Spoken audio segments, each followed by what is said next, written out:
నమస్కారం ఘంటారావానికి స్వాగతం. ముందుగా ప్రధాన అంశాలు. బీసీలకు 42% కోటా కోసం అన్ని ప్రయత్నాలు చేస్తాం. అసెంబ్లీలో మద్దతిచ్చిన పార్టీలు పార్లమెంటులోనూ ఇవ్వాలన్న భట్టి.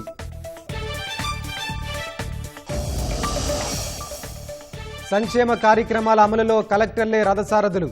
భూభారతి దరఖాస్తుల్ని వెంటనే పరిష్కరించాలని మంత్రుల దిశానిర్దేశం. హెచ్సీఏలో చేతులు మారిన కోట్లాది రూపాయలు. దర్యాప్తులో సిఐడి అధికారుల ప్రాథమికంగా నిర్ధారణ.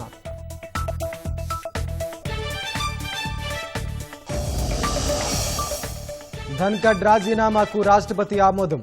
గెజెట్ నోటిఫికేషన్ కోసం కేంద్ర హోంశాఖకు లేఖ.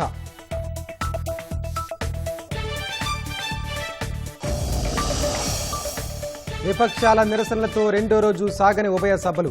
ఉపరాష్ట్రపతి రాజీనామా అంశంపై పట్టుబట్టిన సభ్యులు.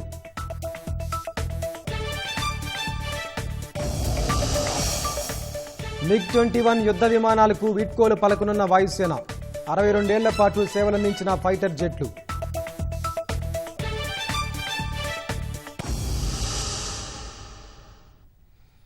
బీసీలకు 42% రిజర్వేషన్ల అమలుకు అడ్డంకులు లేకుండా అన్ని మార్గాలను సరిచేస్తున్నామని ఉప ముఖ్యమంత్రి భట్టి విక్రమార్క తెలిపారు. గవర్నర్ ఆర్డినెన్స్ జారీ చేయగానే 42% రిజర్వేషన్లపై ముందుకెళ్తామని స్పష్టం చేశారు. బీజేపీ రాష్ట్ర అధ్యక్షులు రామచంద్రరావుకు బీసీలంటే చిన్నచూపు ఉన్నట్లుందన్న భట్టి, ప్రజలను బీఆర్ఎస్ మభ్యపెట్టింది కాబట్టి అందరూ అలాగే చేస్తారనే భ్రమల్లో ఉందని విమర్శించారు. 42% రిజర్వేషన్ ఇవ్వటం కోసం శాసనసభలో మేము తీర్మానం చేసినటువంటి బిల్లుకి సంబంధించి ఈరోజు మినిస్ట్రీ ఆఫ్ హోంలో రాష్ట్రపతి గారికి పంపించినటువంటి ఈ బిల్లుకి సంబంధించి కొన్ని రోజులుగా ఆడ చర్చలో ఉంది.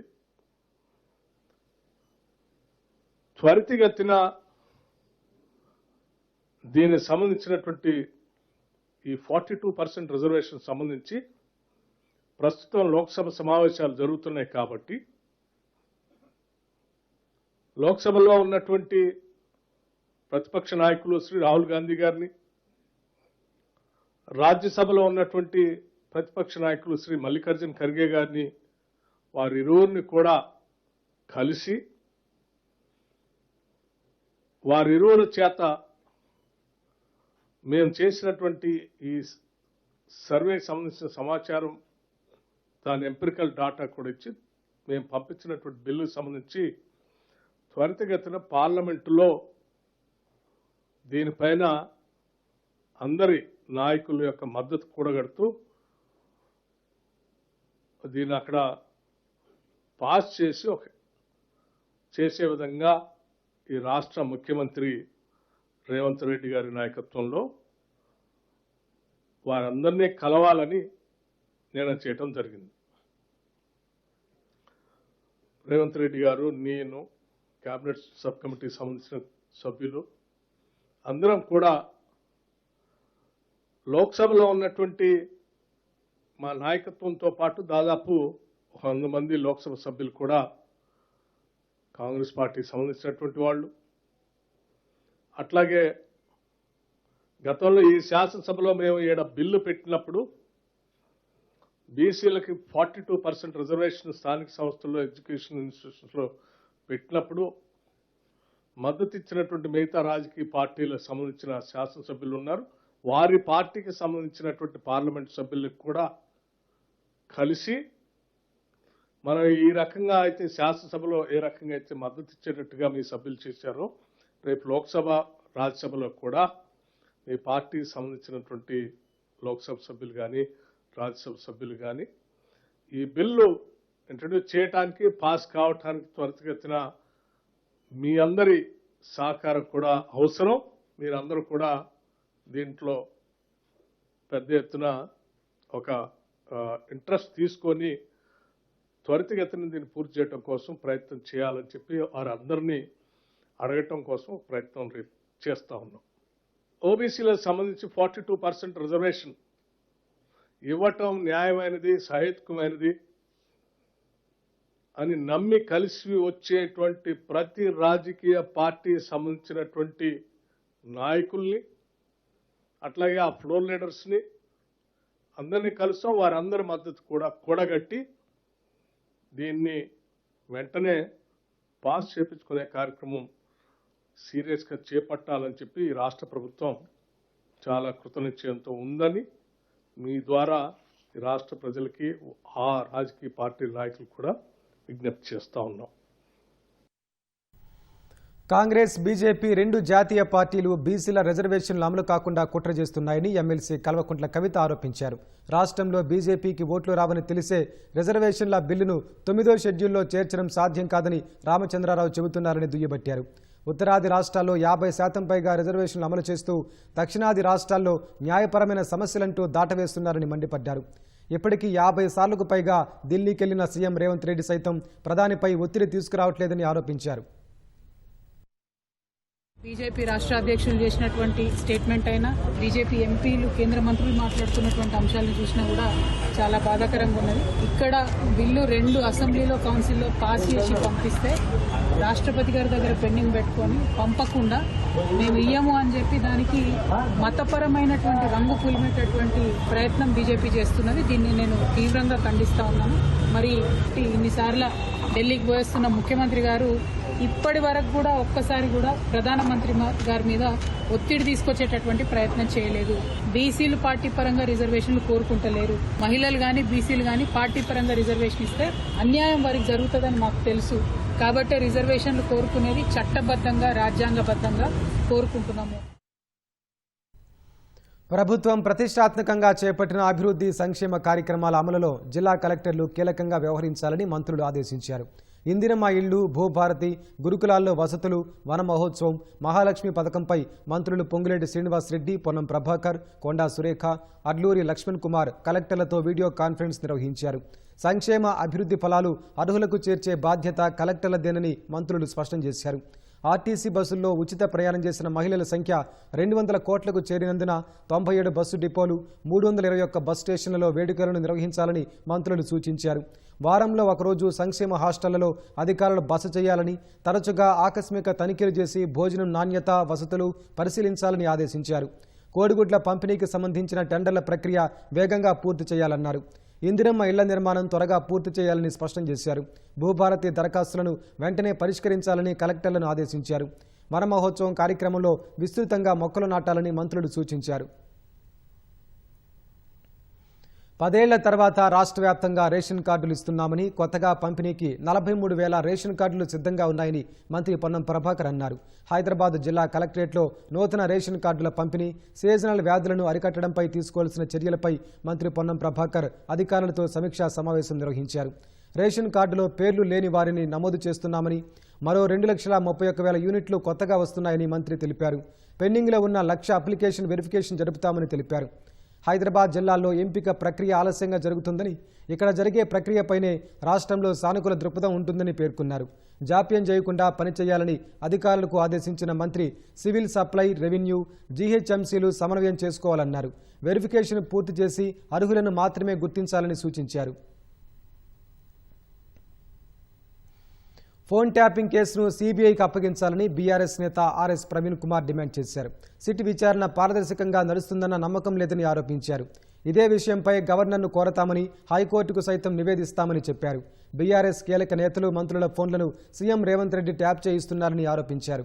ట్యాపింగ్ వ్యవహారంలో కాంగ్రెస్ ప్రభుత్వం ఎంతో, కేంద్రంలోని బీజేపీ సైతం అంతేనని ఆక్షేపించారు. రాహుల్ గాంధీ, ఏఐసీసీ నేతల ఫోన్లను సైతం రేవంత్ రెడ్డి పర్యవేక్షిస్తున్నారేమోనని అనుమానం వ్యక్తం చేశారు. ఫోన్ ట్యాపింగ్పై పర్యవేక్షణ కోసం సీఎం, ప్రతిపక్ష నేత, రిటైర్డ్ జడ్జ్, రిటైర్డ్ డీజీపీలతో కమిటీ వేయాలని కోరారు. కేసీఆర్, కేటీఆర్ కాదు, ప్రజల స్వేచ్ఛను హరిస్తున్న రేవంత్ రెడ్డి ముందు జైలుకెళ్తారని ఆర్ఎస్ ప్రవీణ్ కుమార్ ఆరోపించారు. మీ సొంత కేబినెట్ మంత్రుల మీదనే మరి ట్యాపింగ్ చేస్తున్న ఈ పరిస్థితి లోపల, అదేవిధంగా ప్రతిపక్ష నాయకుల ఫోన్లు ట్యాపింగ్ చేస్తున్న ఈ పరిస్థితి లోపల మరి బీఆర్ఎస్ పార్టీ ప్రజల గొంతుకగా మాకు వేరే మార్గం లేదు. మీరు దీని మీద ఒక ఓవర్ సైట్ కమిషన్ పెట్టండి. ప్రతి 3 నెలలకు ఒకసారి ఏ నెంబర్లు ట్యాప్ చేసినరో వాటి మీద పూర్తిగా ఒక కూలంకషంగా సమీక్ష చేసిన తర్వాతనే మళ్ళీ నెక్స్ట్ స్టెప్ వేయండి. ఇప్పుడు పంజాగుట్టలో 243 బై పంజాగుట్ట పోలీస్ స్టేషన్ ఏదైతే కేసు ఉన్నదో ఆ కేసు ఈ ముఖ్యమంత్రి దగ్గర పారదర్శకంగా జరుగుతున్న నమ్మకం మాకు లేదు.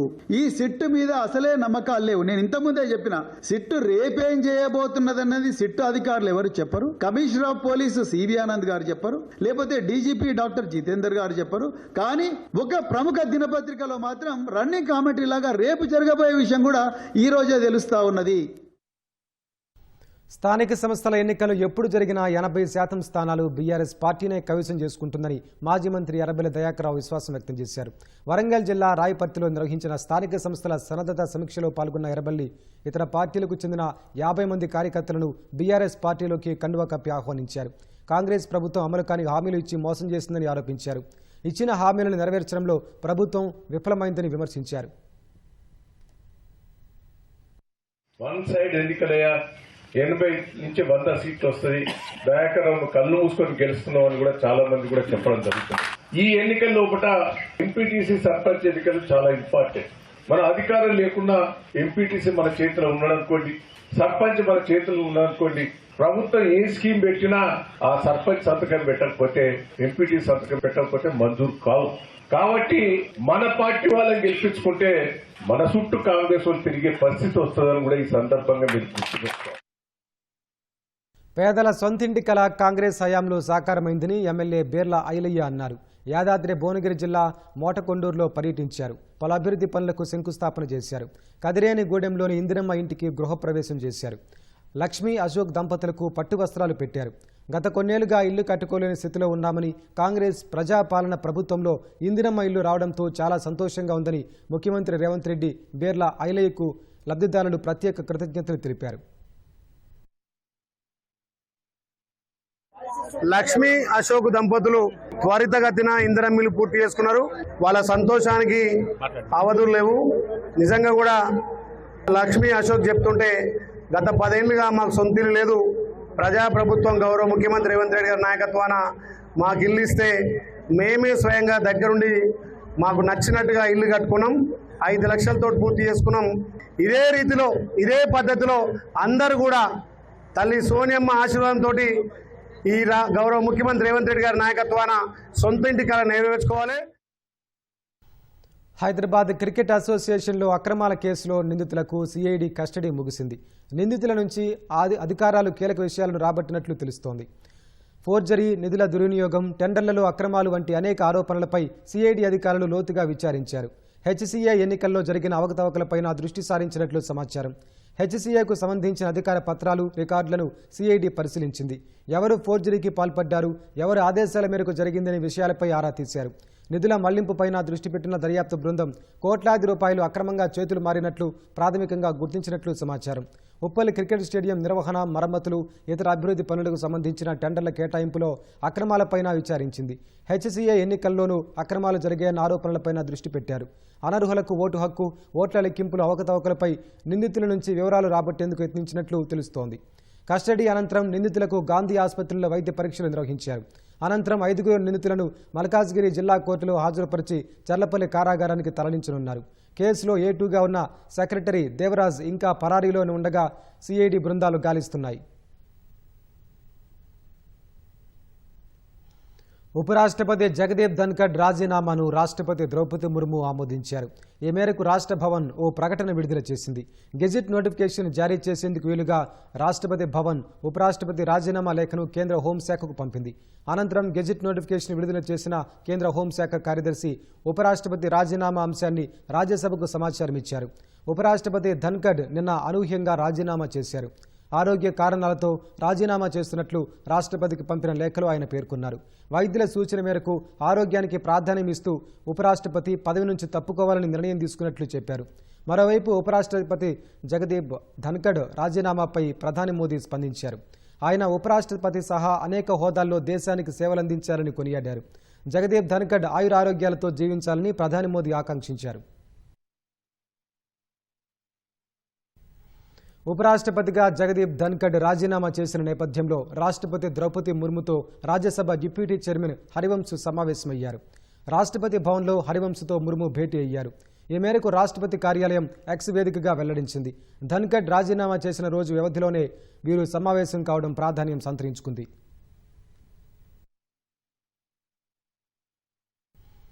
పార్లమెంటులో రెండో రోజు కూడా వాయిదాల పర్వం కొనసాగింది. ఈ ఉదయం 11 గంటలకు లోక్సభ సమావేశం కాగానే స్పీకర్ ఓం బిర్లా ప్రశ్నోత్తరాలు చేపట్టగా ఆపరేషన్ సింధూర్పై చర్చ చేపట్టాలని ప్రతిపక్షాలు డిమాండ్ చేశాయి. తమ స్థానాల నుంచి లేచి వెల్లోకి దూసుకెళ్లిన ఎంపీలు కొందరు ప్లకార్డులు పట్టుకుని నినాదాలు చేశారు. ఈ క్రమంలో జోక్యం చేసుకున్న స్పీకర్ సభలో ప్లకార్డులు ప్రదర్శించడానికి, నినాదాలు చేయడానికి అనుమతి లేదన్నారు. రైతు సమస్యలపై చర్చ జరగటం ప్రతిపక్షాలకు ఇష్టం లేదని ఆక్షేపించారు.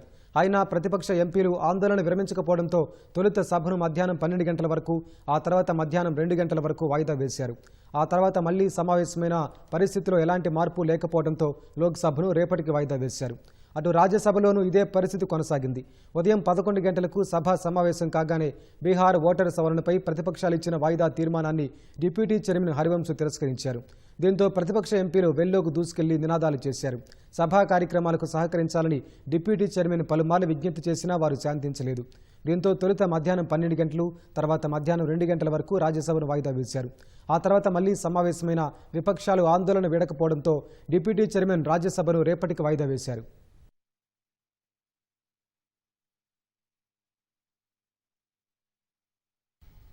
భారత రక్షణ వ్యవస్థలో కీలక పాత్ర పోషించిన MiG-21 యుద్ధ విమానాలకు వాయుసేన గుడ్ బై చెప్పనుంది. పాకిస్తాన్తో జరిగిన 1965, 1971 కార్గిల్ యుద్ధాలతో పాటు అనేక ఆపరేషన్లలో కీలకంగా వ్యవహరించిన MiG-21లకు రిటైర్మెంట్ ఇవ్వనున్నట్లు వాయుసేన ప్రకటించింది. సెప్టెంబర్ 19వ తేదీన చండీగఢ్ బేస్లో ఫైటర్ జెట్లకు వీడ్కోలు వేడుకను నిర్వహించనున్నట్లు తెలిపింది. ఎగిరే శవపేటికగా పేరొందిన ఈ ఫైటర్ జెట్లు భారత సైన్యంలో దాదాపు 62 ఏళ్లు సేవలందించాయి.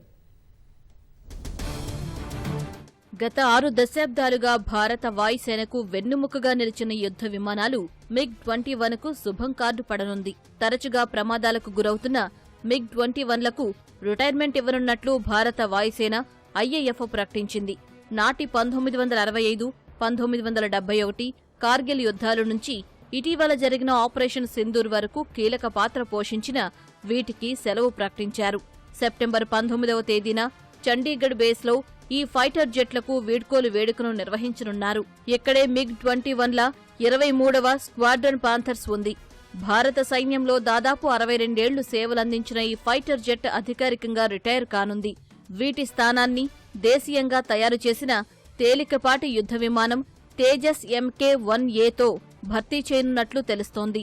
కాలం చెల్లిన వాటిని ఇంకెప్పుడు తొలగిస్తారని పలువురు రాజకీయ నేతలు, మాజీ వైమానిక దళ అధికారులు ఆందోళన వ్యక్తం చేస్తున్న నేపథ్యంలో ఈ నిర్ణయం తీసుకున్నట్లు సంబంధిత వర్గాలు వెల్లడించాయి. –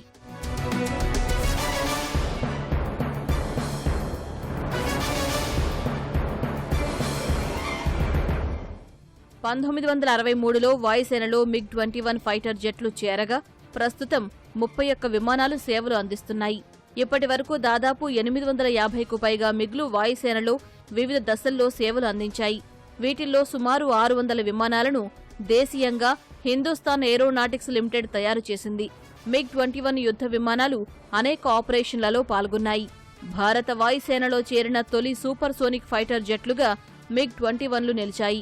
1960-70ల్లో భారత్కు గగనతల యుద్ధంలో ఇవి అదనపు బలంగా మారాయి. 1971 యుద్ధంలో భారత్కు విజయం చేకూరడం వెనుక మిగ్ల కృషి దాగి ఉంది. నిజానికి MiG-21లు అప్పట్లో సాంకేతిక పరంగా పశ్చిమ దేశాలకు కూడా కంటిమీద కునుకు లేకుండా చేశాయి. ఈ సాంకేతికతను సొంతం చేసుకోవడానికి ఇజ్రాయెల్ నిఘా సంస్థ మొస్సాద్ దీనిని దొంగిలించిందంటే వీటి సత్తా ఏంటో తెలుస్తోంది.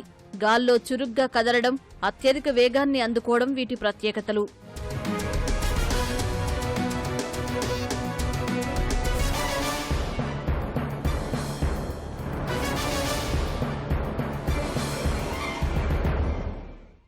ప్రస్తుతం విమానాలు ఫ్లై బైవర్ వ్యవస్థతో వేగాన్ని నియంత్రిస్తూ ఉండగా మిగ్లు గేర్ సిస్టంతో పనిచేస్తాయి. ఫలితంగా ఇది గంటకు 2000 కిలోమీటర్లకు పైగా వేగాన్ని అందుకోగలదు. అంత వేగాన్ని నియంత్రించలేకపోవడం కూడా ఓ లోపంగా మారి ప్రమాదాలకు కారణమవుతోంది. అందుకే వీటికి ఎగిరే శవపేటికగా పేరొచ్చింది. భారత వాయుసేనలో అత్యధికంగా కూలిపోయిన ఫైటర్ జెట్లు కూడా ఇవే కావడం గమనార్హం. 1985లోనే సోవియట్ యూనియన్ MiG-21లను తమ దళం నుంచి తొలగించింది. అయితే భారత్ మాత్రం ఇప్పటికీ కొనసాగిస్తోంది. సుఖోయ్, రఫేల్, తేజస్ వంటి యుద్ధ విమానాలు ఉన్నా వాటి సంఖ్య చాలా పరిమితంగా ఉంది. దీంతో తప్పనిసరి పరిస్థితుల్లో కాలం చెల్లిన ఈ MiG-21లను ఇంకా వినియోగించాల్సిన పరిస్థితి నెలకొంది.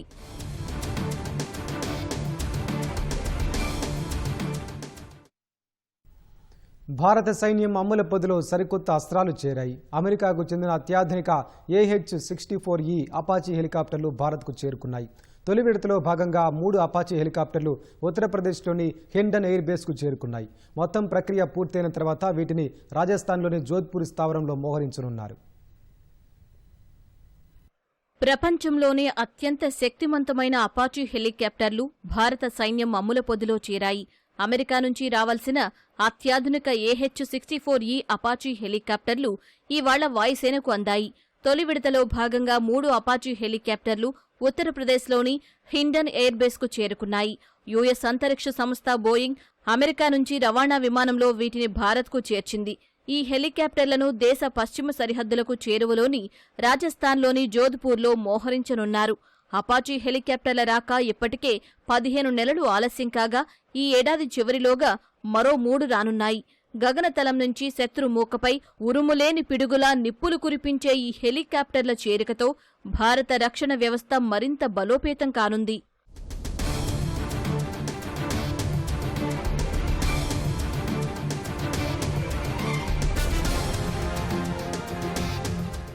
ఎగిరే యుద్ధ ట్యాంకుగా పేరొందిన ఈ హెలికాప్టర్లు నింగిలో అద్భుత విన్యాసాలు చేస్తూ ప్రత్యర్థులను తికమక పెట్టగలవు. వీటిలో అధునాతన కమ్యూనికేషన్లు, నావిగేషన్, సెన్సార్, ఆయుధ వ్యవస్థలు ఉన్నాయి. శత్రువుపై గురి తప్పకుండా ఆయుధ ప్రయోగం చేసేందుకు modernised target acquisition designation system దీనిలో ఉంది. రాత్రి పగలు అని తేడా లేకుండా శత్రు స్థావరాలపై దాడులు చేయడానికి ఇది సాయపడుతుంది. ధూళి, వర్షం, పొగమంచు వంటి ప్రతికూల పరిస్థితుల్లోనూ ఖచ్చితత్వంతో దాడులు చేసే సామర్థ్యం వీటి సొంతం. ఈ హెలికాప్టర్ ప్రధాన బలం దీని రెక్కలపై ఉండే లాంగ్ బౌ రాడార్ వ్యవస్థ. అందువల్ల చెట్లు, కొండల మాటున దాగి ఉంటూ దాడులు చేయగలదు. శక్తివంతమైన ఇంజన్లు, పటిష్టమైన రెక్కలు కారణంగా ప్రత్యర్థుల దాడులను కాచుకోగలదు. గంటకు గరిష్టంగా 279 కిలోమీటర్ల వేగంతో దూసుకెళ్లే ఈ హెలికాప్టర్లు దాదాపు 6000 మీటర్ల ఎత్తుకు ఎగరగలదు. అంతేకాదు తక్కువ ఎత్తులో ఎగురుతూ మెరుపు దాడులు చేసి సురక్షితంగా తిరిగి రాగలదు. శక్తివంతమైన 30mm చైన్ గన్ వ్యవస్థ కలిగి ఉన్న ఇవి నిమిషానికి 1600 వరకు తూటాలను పేల్చగలవు. నేలపైనున్న భిన్న లక్ష్యాలపైకి రాకెట్లతో ఏకకాలంలో దాడులు చేయగలదు.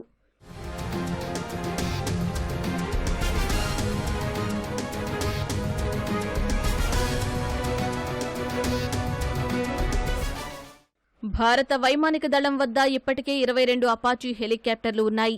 అదనంగా సైన్యం కోసం $600 మిలియన్ వ్యయంతో 6 హెలికాప్టర్లను అమెరికా నుంచి కొనుగోలు చేసేందుకు కేంద్ర ప్రభుత్వం 2020 ఫిబ్రవరిలో ఆమోదం తెలిపింది. తొలి విడతలో 3 హెలికాప్టర్లు భారత సైన్యానికి అందాయి. రష్యా నుంచి ఆయిల్ను కొనడం ఆపకపోతే భారత్, చైనా, బ్రెజిల్లను అమెరికా నాశనం చేస్తుందని, వాటి ఆర్థిక వ్యవస్థలు పతనమవుతాయని అమెరికన్ సెనేటర్ లిండ్సే గ్రాహం తీవ్ర వ్యాఖ్యలు చేశారు. రష్యా వ్యాపార భాగస్వాములైన భారత్, చైనా, బ్రెజిల్పై అమెరికా అధ్యక్షుడు డొనాల్డ్ ట్రంప్ భారీ సుంకాలు విధిస్తారని హెచ్చరించారు. ఆయా దేశాల ఉత్పత్తులపై 100% సుంకాలు తప్పవన్నారు. రష్యా నుంచి ఎగుమతయ్యే చమురులో 80% ఆ 3 దేశాలే చౌకగా కొంటున్నాయని, ఆ లాభాలతో ఉక్రెయిన్పై రష్యా యుద్ధాన్ని కొనసాగిస్తోందని రిపబ్లికన్ సెనేటర్ వివరించారు. భారత్, చైనా, బ్రెజిల్లు రక్తంతో వ్యాపారం చేస్తున్నాయన్న గ్రాహం ఒకరు ఆపేంత వరకు పుతిన్ తనంతట తాను ఆగరని మండిపడ్డారు. పుతిన్ ఇప్పటికే పెద్ద తప్పులు చేశారని, రష్యా ఆర్థిక వ్యవస్థ నలిగిపోతోందని చెప్పారు. పొరుగు దేశాలను ఆక్రమించి సోవియట్ యూనియన్ను మళ్లీ ఏర్పాటు చేసేందుకు పుతిన్ యత్నిస్తున్నారన్నారు. కీవ్ సార్వభౌమత్వాన్ని గౌరవిస్తామని మాస్కో హామీ ఇవ్వడం వల్లే ఉక్రెయిన్ తమ దగ్గరున్న 1700 అణ్వాస్త్రాలను వదులుకుందని అమెరికా చట్టసభ్యుడు గుర్తు చేశారు. బంగ్లాదేశ్లో వాయుసేనకు చెందిన శిక్షణ యుద్ధ విమానం కూలిన ఘటనలో మృతుల సంఖ్య 31కి పెరిగింది. అందులో 25 మంది చిన్నారులున్నట్లు బంగ్లాదేశ్ తాత్కాలిక ప్రభుత్వం ప్రకటించింది. మృతుల సంఖ్య మరింత పెరిగే అవకాశముందని బంగ్లా తాత్కాలిక ప్రధాని మహమ్మద్ యూనస్ ప్రత్యేక సలహాదారు సైదుర్ రెహమాన్ తెలిపారు. మృతుల్లో చాలా మంది 12 ఏళ్ల లోపు వారేనని విచారం వ్యక్తం చేశారు. ఇప్పటి వరకు 20 మృతదేహాలను వారి కుటుంబాలకు అప్పగించినట్లు చెప్పారు. అన్ని విధాలుగా సహాయక చర్యలు అందిస్తున్నామని, క్షతగాత్రుల్లో కొందరి పరిస్థితి విషమంగా ఉందని రెహమాన్ పేర్కొన్నారు. బాధిత కుటుంబాలతో ఆసుపత్రులు కిక్కిరిసిపోయాయని వైద్యులు చెప్పారు. ఈ ప్రమాదంలో మృతి చెందిన వారికి నివాళులర్పిస్తూ బంగ్లా ప్రభుత్వం ఇవాళ దేశవ్యాప్తంగా సంతాప దినంగా ప్రకటించింది. ఈ ఘటనపై దర్యాప్తు చేసేందుకు ఉన్నత స్థాయి కమిటీని ఏర్పాటు చేసినట్లు వెల్లడించింది. సోమవారం రాజధాని ఢాకాలో ఆ దేశ వాయుసేనకు చెందిన చైనా తయారీ F-7 BGI శిక్షణ యుద్ధ విమానం మైల్ స్టోన్ కళాశాల భవనంపై కూలడంతో ఆ దుర్ఘటన చోటు చేసుకుంది.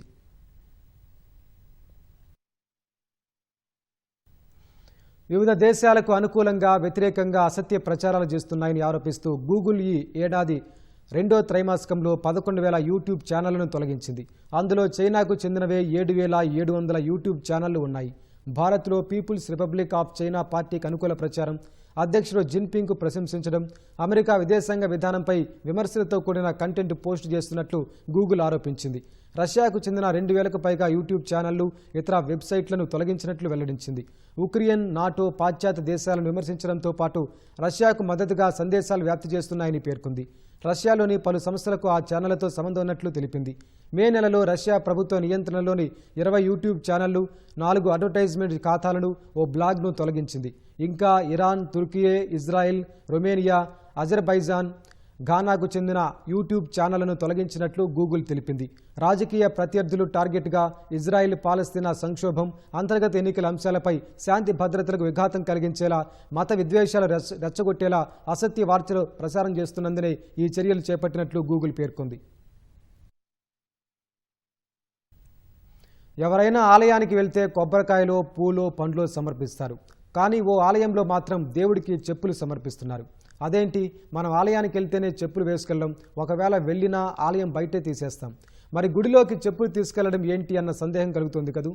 ఇంకెందుకు ఆలస్యం? వినూత్న ఆచారాలకు నిలవైన తమిళనాడులోని ఆ ఆలయానికి వెళ్ళి ఆ కథేంటో చూసుద్దాం పదండి.